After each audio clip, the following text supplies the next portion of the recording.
আসসালামু আলাইকুম। আজকে নিয়ে আসলাম আরেকটি খেলনা রোবোটিক সিস্টেমের রিমোট কন্ট্রোল সিস্টেম রোবট। খুবই সুন্দর এবং উন্নত মানের।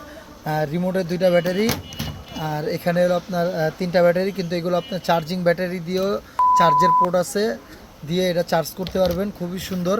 তো এটা আমরা একটু চালিয়ে দেখাচ্ছি। এটার একটু ফিউশন ভালো। এটা আপনার এই যে রিমোটে করলে, এই যে রিমোট করলে শুধু ঘুরতে থাকবে, এবং আপনি এটা ডাইন বাম সব কিছু গাড়ির মতো চালাতে পারবেন, গাড়ির মতো চালানো যাবে। এবং এটা রোবোটিক সিস্টেমের মতো আপনার এটা নামবে এবং উঠবে। এই যে সুইচ টিপ দিলে আপনার এটা নামবে এবং উঠবে। খুবই সুন্দর। এই উন্নত মানের এটা নিতে হলে আমাদের ইমো এবং হোয়াটসঅ্যাপ নাম্বারে যোগাযোগ করবেন। আপনি পুরোপুরি রিমোট কন্ট্রোল দিয়ে এটাকে আপনি নিয়ন্ত্রণ করতে পারবেন এবং চালাতে পারবেন। এবং যখন মন চায় আপনি সুইচ টিপ দিলেই এটা আপনার রোবটের মতো দাঁড়িয়ে যাবে। খুবই সুন্দর এবং উন্নত মানের এটা পেয়ে যাবেন মদিনা টয়।